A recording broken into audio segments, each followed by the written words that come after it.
Police അന്വേഷിച്ചതിനേക്കാൾ serious ആണ് കോടതിയെ പറഞ്ഞിട്ടുള്ളത്. ഇപ്പോൾ 2022 രാജിവെച്ചതിനേക്കാൾ സീരിയസ് ആയിട്ടുള്ള സാഹചര്യമാണ് ഇപ്പോൾ. അതുകൊണ്ടാണ് പറയുന്നത് രാജിയെന്ന്. അതല്ലാതെ അന്ന് രാജിവെച്ച് ആര് പറഞ്ഞിട്ട് തിരക്കിട്ട് കയറാൻ ആരെങ്കിലും പറഞ്ഞോ? അതുകൊണ്ട് രാജിയാണ് ഏറ്റവും ഉചിതമായിട്ടുള്ള നടപടി. അതിൽ കുറഞ്ഞ ഒന്നുകൊണ്ടും ആരും തൃപ്തരാവില്ല.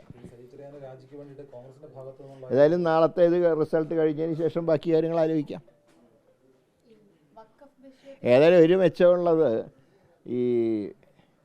ഈ വിധി കുറച്ച് നേരത്തെ വന്നിരുന്നെങ്കിൽ പാലക്കാട് ഈ ടെലസ്കോപ്പ് വേണ്ടി വരില്ലായിരുന്നു, ഈ കുന്തവും കുടച്ചക്രവും ഉപയോഗിക്കായിരുന്നു. അതിപ്പോൾ കുറച്ച് വന്നതുകൊണ്ട് അങ്ങനെ ഒരു ദോഷം പറ്റി. അല്ലെങ്കിൽ ഇത് നല്ലൊരു ചിഹ്നമായിരുന്നു പാർട്ടിക്ക്. ഇനിയിപ്പോൾ ശേഷിച്ച് അടുത്ത ഇലക്ഷനിൽ ഇത് ഉപയോഗിക്കാൻ പറ്റാവുന്നൊരു ചിഹ്നമാണ്.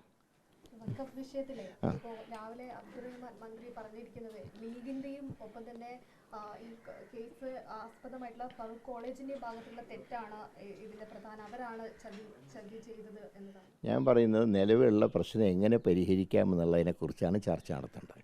ഇത് പരസ്പരം കുറ്റം പറഞ്ഞാൽ ഇതൊരു വർഗീയമായിട്ടുള്ള ചേരിതിരിവ് ഈ സംസ്ഥാനത്ത് ഉണ്ടാകുന്ന ഞങ്ങളൊക്കെ ഭയപ്പെടുന്നു.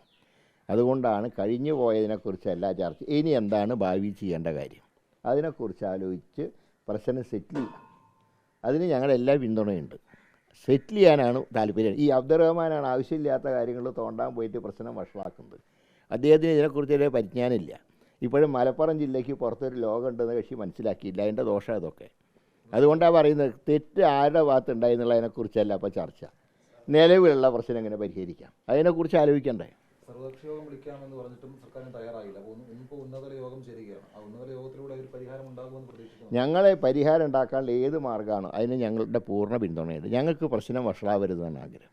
ഇവിടെ ഒരു മതസൗഹാർദ്ദത്തിന് കോട്ടം ഉണ്ടാവരുത്, അതാണ് ഞങ്ങൾ ആഗ്രഹിക്കുന്നത്.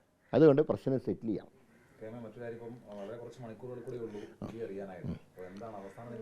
ഞങ്ങൾക്ക് പാലക്കാടിനെ കുറിച്ച് ഞങ്ങൾക്ക് ഒരു സംശയവുമില്ല.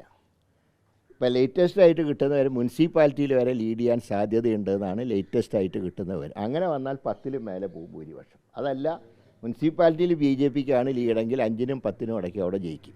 ആ കാര്യത്തിൽ ഞങ്ങൾക്ക് 100% കോൺഫിഡൻസ് ഉണ്ട്.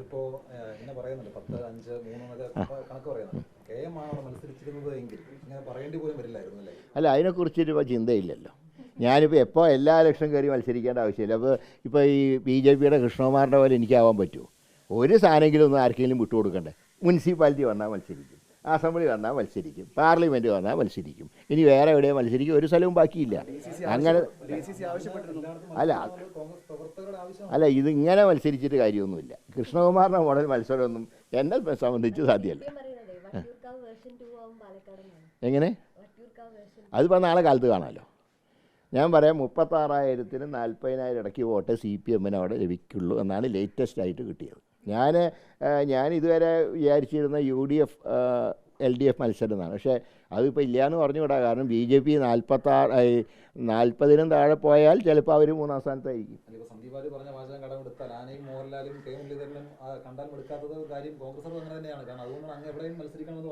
അല്ല, ഇപ്പോൾ ഏതായാലും ഇപ്പോൾ പോയി ഞാൻ തല വെച്ച് കൊടുക്കാൻ നന്നായി.